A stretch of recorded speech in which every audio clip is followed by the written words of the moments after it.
Vogliamo davvero essere santi o ci accontentiamo di essere cristiani senza infamia e senza lode, senza esagerare? O santità o niente, i santi che qui sulla terra non hanno avuto mezze misure tifano per noi perché scegliamo la via delle beatitudini che ci porta in cielo ogni giorno senza fare cose straordinarie. Così Papa Francesco nella sua meditazione prima della recita dell'Angelus nella festa di tutti i santi.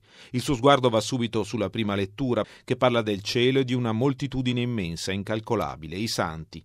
Il loro canto che viene dal cielo è come il santo che cantiamo nella messa. In quel momento allora siamo uniti a loro più che mai, a tutti i santi, non solo a quelli più noti, ma anche ai nostri familiari e conoscenti che ora fanno parte di quella moltitudine immensa. Oggi allora è festa di famiglia. I santi sono vicino a noi, anzi sono i nostri fratelli e sorelle più veri.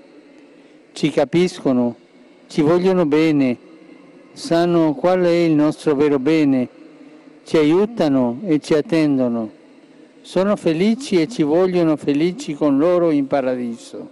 E loro per questo ci invitano sulla via della felicità, quella indicata dal Vangelo di oggi, quella delle beatitudini.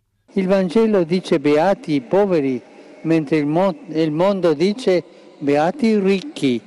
E noi da che parte stiamo? Chiede il Papa. Quella del cielo o quella della terra? Viviamo per il Signore o per noi stessi, per la felicità eterna o per qualche appagamento ora? Il Signore, spiega il Pontefice, chiede tutto, ma offre anche tutto, la vera vita, la felicità per la quale siamo stati creati. Insomma, o santità o niente.